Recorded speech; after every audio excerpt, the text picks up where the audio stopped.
வெண்முரசு. கிராதம் 43. வாசிப்பது சந்தீப். சதகோபம் என்னும் காட்டில் கங்கையின் கரையில் தன் முன் அமர்ந்திருந்த இந்திரனிடம் நாரதர் சொன்னார், அரசே, வல்லமை கொண்ட ஒருவனை வெல்ல சிறந்த வழி என்பது அவனுக்கு நிகரான வல்லமை கொண்ட ஒருவனை எவ்வண்ணமேனும் நம்முடன் சேர்த்துக் கொள்வதே. எண்ணுக, புவி கொண்ட முதல் வல்லமைகள் எவை? காற்று, அனல், நீர். இந்திரன் சற்றே துடிப்புடன் முன்வந்து, அனலவன் எத்தரப்பும் எடுக்க மாட்டான். காற்று நம்மை துணைக்கலாகும் என்றான். ஆம், ஆனால் அது முடிவற்றதல்ல, குன்றாததும் அல்ல என்றார் நாரதர். அவ்வண்ணமெனில் நீர் என்றான் இந்திரன். நீரின் 4 வடிவங்கள் புவியில் உள்ளன. மழை, ஊற்று, ஆறு, கடல் என்றார் நாரதர். கடலே காலத்தின் வடிவம். கடலை துணை கொள்வோம் என்று அவர் சொன்னதும் இந்திரன் உள்ளம் தளர்ந்தான். முனிவரே, வருணன் அசுரர் குடி பிறந்தோன். அசுரகுடித் தலைவனாக அமர்ந்திருக்கும் ஒருவனை எதிர்க்க ஒருபோதும் அவன் ஒப்புக்கொள்ளப் போவதில்லை. நாரதர் புன்னகைத்து, ஆம். ஆனால் ஒரு வினா அவனில் வளரும். புவியில் இன்றிருப்பதில் முதன்மையான அசுரன் யார் என்றார். இந்திரன் அதை புரிந்து கொண்டு புன்னகைத்தான். முதிய அந்தணன் உருவம் பூண்டு கைக்கழியும் தோள்முடிச்சும் முப்புரியும் அனல் கட்டையும் தர்ப்பையும் கொண்டு இந்திரன் மேற்கே அலைத்த கடலின் விளிம்புக்கு வந்தான். தன் கையில் இருந்த கழியால் கடல் அலைகளை அடித்து கிழிக்கத் தொடங்கினான். சலிக்காது சினத்துடனும் ஆற்றாமையுடனும் அவன் அதை செய்து கொண்டிருப்பதைக் கண்டு அலைகள் என சுருண்ட கரை தொட்டு உருக்கொண்டு எழுந்து அவனருகே வந்த வருணன் கேட்டான், அந்தணரே, இங்கு என்ன செய்கிறீர்? அலைகளை கிழிக்கிறேன் என்றார் அந்தணர். அடித்து கிழிக்கலாகுமா நீரை? அது இணையும் தன்மை கொண்டதல்லவா என்றான் வருணன். அடிமேல் அடி வைத்தால் நீரையும் கிழிக்கலாகும் என்றார் அந்தணர். நீழ்த்தாடியும் குழலும் அலைபுரள நீல நிற ஆடையுடன் நின்ற வருணன், ஏன் இதை செய்கிறீர் என்றான். புவி அனைத்திற்கும் உரிய முதலரசனை தேடி சென்று கொண்டிருக்கிறேன். வழியில் இந்த நீர்ப்பெருக்கு என்னை தடுக்கிறது என்றார் அந்தணர். புவியனைத்திற்கும் அரசன் யார் என்று வருணன் கேட்டான். விருத்திரன். அவனே இன்று விண்ணகத்தை ஆள்கிறான். அசுரப் பேரொருவனின் ஆட்சியில் இப்படி ஒரு எளிய நீர்வழி கட்டற்று கொந்தளிப்பதை அவன் எப்படி ஒப்புக்கொள்கிறான் என்று புரியவில்லை என்றார் அந்தணர். புருவம் சுளிக்க சினத்தை அடக்கி வருணன் கேட்டான், இது ஆழி என்று அறிவீரா? அந்தணர், ஆம், அறிவேன். இது வருணனின் உடல். இன்று வருணனின் மேல் விருத்திரனின் கோல் நாட்டப்பட்டுவிட்டது. விண்ணேகி விருத்திரனைக் கண்டதுமே வருணனைக் குறித்து நான் துயர் சொல்லப் போகிறேன். என்னைப் போன்ற எளியோர் அவனை அடையும் வழிகள் அனைத்தையும் இந்த பொறுப்பற்ற நீலநீர் கொந்தளிப்பு சூழ்ந்துள்ளது. இதன் பொருளற்ற அலைகளுக்குமேல் தன் செங்கோலால் ஒரு கோடு கிழித்து ஒரு பாதையை அவன் அமைக்க வேண்டும்.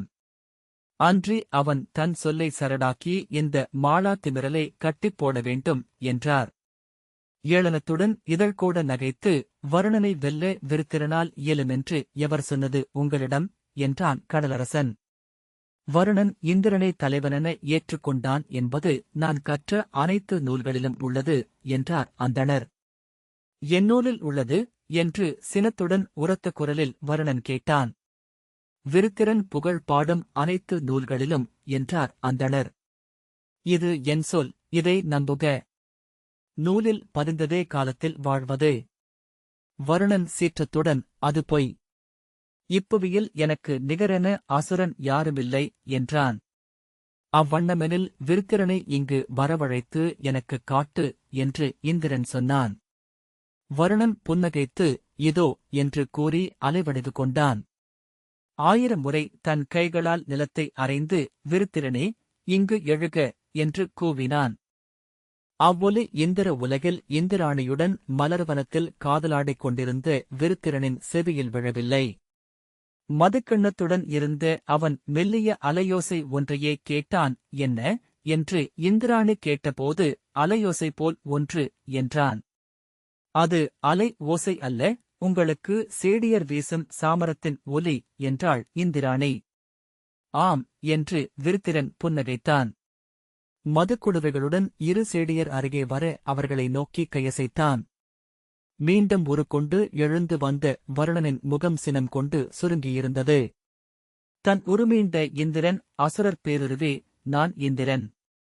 நிகரற்ற ஆற்றல் எவ்வண்ணம் ஏமாற்றப்பட்டுவிட்டது என்பதை சொல்லும் பொருட்டே இவ்வுருவில் வந்தேன் என்றான். சினமும் ஆற்றாமையுமாக வருணன் பெருமூச்சு விட்டான். என் நகரை வென்று, என் துணைவியைக் கொண்டு, என் அரியணையில் அமர்ந்திருக்கிறான் அவன். அவனை வஞ்சம் தீர்க்கும் பொருட்டு இங்கு வந்தேன். அவனுக்கு நிகரான ஆற்றல் ஒன்று என்னுடன் இருக்கையிலேயே அவனை வெல்ல முடியும் என்றான். வருணன், நீர் விண்ணவர். விண்ணவர் என்றும் அசுரர்க்கு எதிரானவர்.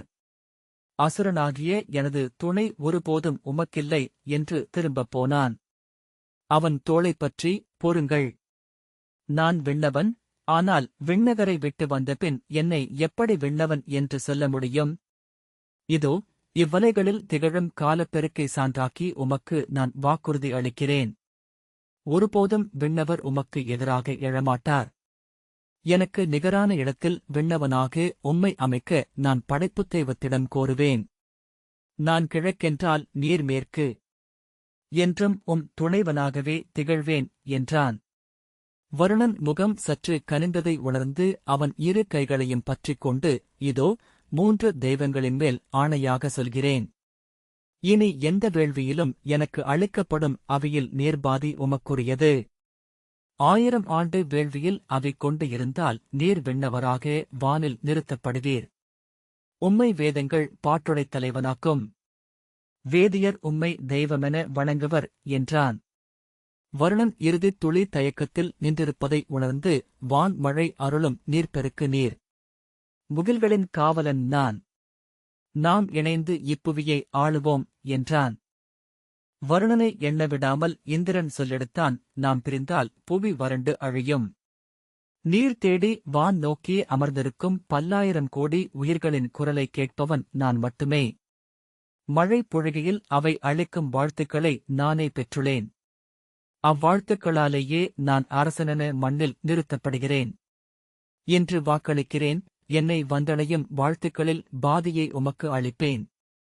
ஒவ்வொரு உயிரும் உமது பெருங்கருணையை உணரும்படி செய்வேன். உமது அலைகளின் பேருருவை முகில்களின் இடியென உரித்துக் காட்டுவேன். ஆணை, ஆணை, ஆணை. மறுத்தொரு சொல் எடுக்க முடியாது. வருணன் திகைத்துப் பின் மெல்ல அமைந்தான்.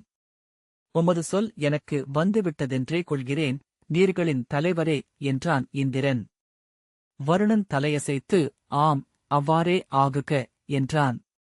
அலைக்கடலை நோக்கி திரும்பி, அவ்வாறெனில் முடிவிலாதிழும் இப்பெரும்படை இனி எனக்குரியது அல்லவா என்றான் இந்திரன். ஆம் என்றான் வருணன். இனி வேத முதல்வர் நாம். இனி வேதம் இரு முகம் கொள்க.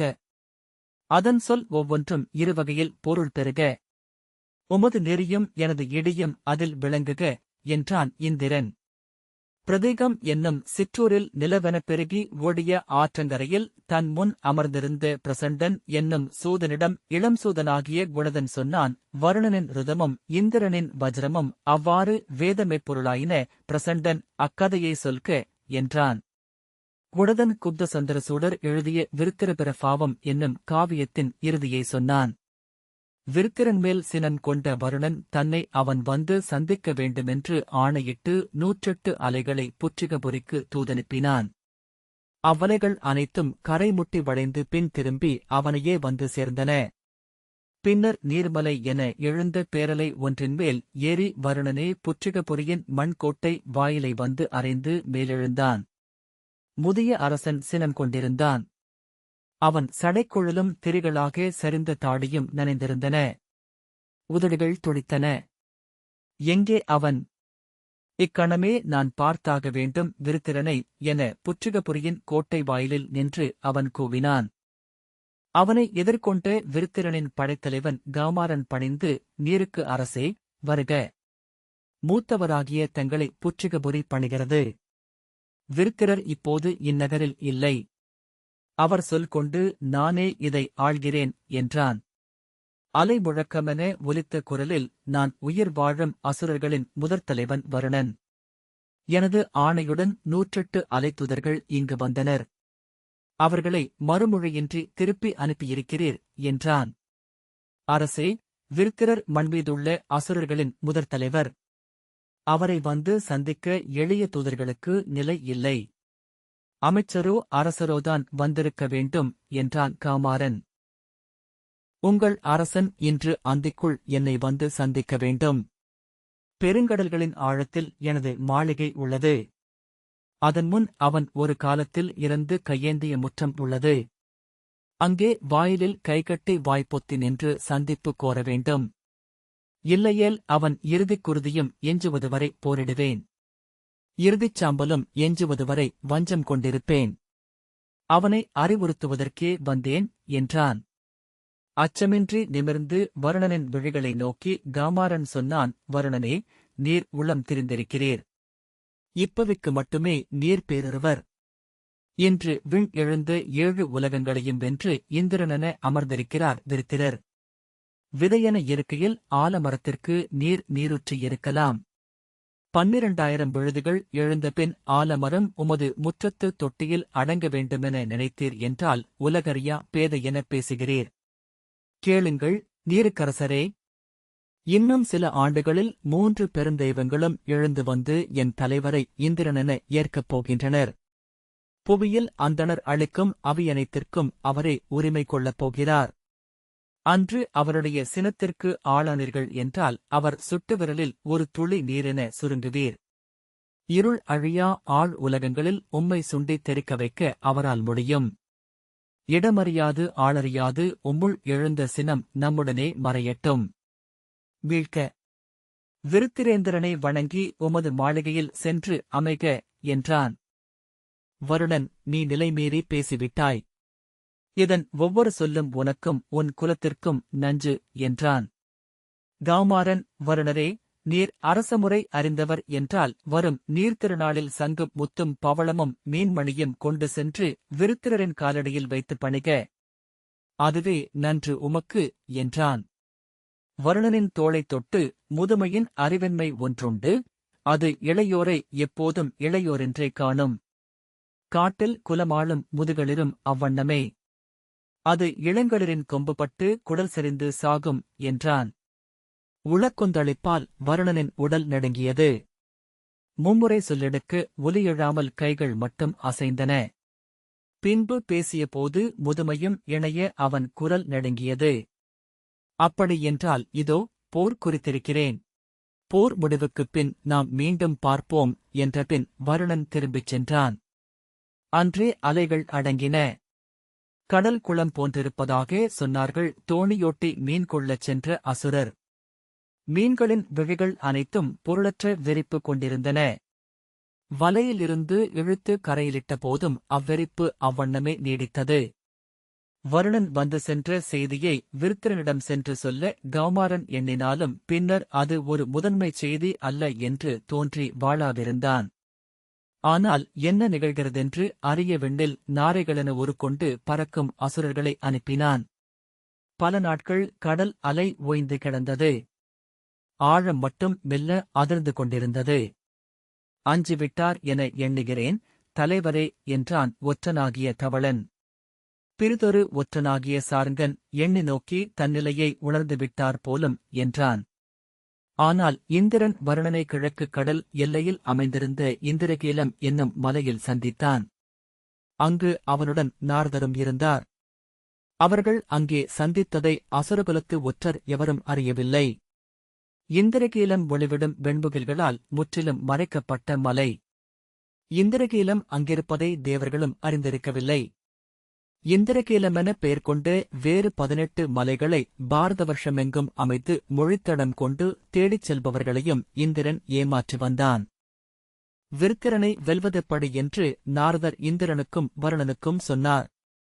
உலோகங்களாலோ கல்லாலோ மரத்தாலோ மானுடர் வனைந்த எப்பொருளாலோ மின்னாலோ கொல்லப்பட இயலாதவன் விருத்திரன் வருணன். ஆம், அந்த நற்சொல்லை என் முன் நின்றுதான் அவன் பெருந்தந்தையிடமிருந்து பெற்றான் என்றான். அவர்கள் இந்திரனின் முகில் பளிங்கு மாளிகையின் 308வது ஒப்பரிகையில் இருந்தனர். இவையன்றி வேறேதுள்ளது படைக்கலமாக என்றான் இந்திரன். அவனைக் கொன்றொழிப்பது ஒன்றே என்ற நாரதர் சாளரம் வழியாக சுட்டிக்காட்டினார். அப்பால் எழுந்த குடாக்கரையில் வெள்ளி வாளென வளைந்து சென்றமைந்த அலைநுரையைச் சுட்டி நாரதர் சொன்னார், அவ்வலை நுரையை வாளென ஏந்துக. அதுவே அவனை அழைக்கும் படைக்கலம். திரும்பி வருணனிடம் சொன்னார், கணம்தோறும் பெருகும் உயிராற்றலால் தன் கோட்டையைப் படைத்து நிறுத்தியிருக்கிறான் விருத்திரன். கணங்களென்றே ஆன அலைகள் மட்டுமே அவனுடைய அக்கோட்டையை அழைக்க இயலும். காலமே அவன் கோட்டை. காலமே அதற்கு எதிரி என எழட்டும். புன்னகைத்து, ஆம், அவன் கோட்டையை நான் வெல்வேன் என்றான் வருணன். பின்பு வளைந்த கடற்கரையில் வெண்ணுரை என எழுந்த மாபெரும் வாளை கைநீட்டி தொட்டெடுத்து இந்திரனிடம் அளித்தான். இது உன் படைக்கலமாகட்டும். வெல்க. நாரதர், வருணனே, இந்திரனின் சொல் என்றும் திகழ்க. இனி அவன் கொள்ளும் அவி அனைத்திலும் பாதி உனக்காகும். அந்தணர்குலம் காக்கவும், வேதம் கொண்டு முடிசூடிய மன்னர் கொடி காக்கவும், நாற்குலம் காக்கவும் நீ தெய்வமென அமைந்து அருள் புரிக என்றார். அவ்வண்ணமே என்று உரைத்து வருணன் கிளம்பிச் சென்றான். அச்சந்திப்பை பல நாட்கள் கழித்தே கௌமாரன் அறிந்தான். அலைகளில் எழுந்த மீன்கன்னி ஒருத்தி செம்படவர்களிடம், இன்னும் சில நாட்களே புற்றிகபுரி அழியும். இந்திரனிடம் எங்கள் தலைவர் சொல்லளித்துவிட்டார் என்றாள். அச்செய்தியைக் கேட்ட பின்னரே அவன் தூதர்களை அனுப்பினான்.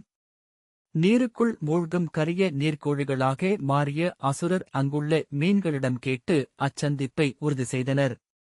ஆனால் என்ன நிகழுமென அவனால் உய்தறிய இயலவில்லை.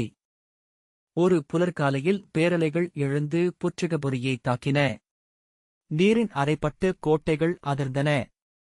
தன் மஞ்சத்தரையில் பொற்கலங்கள் குலுங்குவதைக் கேட்டு எழுந்து அமர்ந்த கௌமாரன் நீர்த்துமிகள் சாளரம் வழியாக வந்து அறைக்குள் பொழிவதைக் கண்டான். அவன் ஆடையும் போர்வையும் நீர் சிலிர்த்தன. சுவர்கள் கரைந்தவை என வழியலாயின.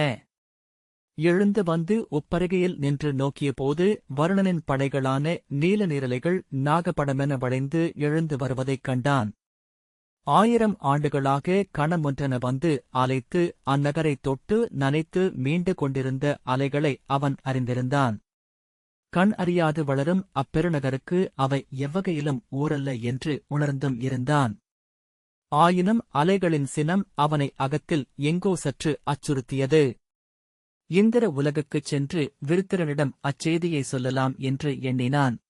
அதற்கு முன் புற்றில்வாழ் சிதற்குலங்கள் 18 தலைவர்களை தன் அவைக்குக் கூட்டினான். பொன்னிறக் கொம்புகளும் வெள்ளி உடல்களும் கொண்டிருந்த அவர்கள் அவை நிரந்து அமர்ந்தனர். புற்றுரை குலத்தலைவர்களே, இக்கோட்டை உங்களால் எங்கள் அரசனுக்கு அமைத்து அளிக்கப்பட்டது. 1000 ஆண்டுகளாக இதைக் காப்பவர்களும் நீங்களே. எழுந்து வரும் இக்கடலலைகள் என்னை அச்சுறுத்துகின்றன என்றான் கௌமாரன்.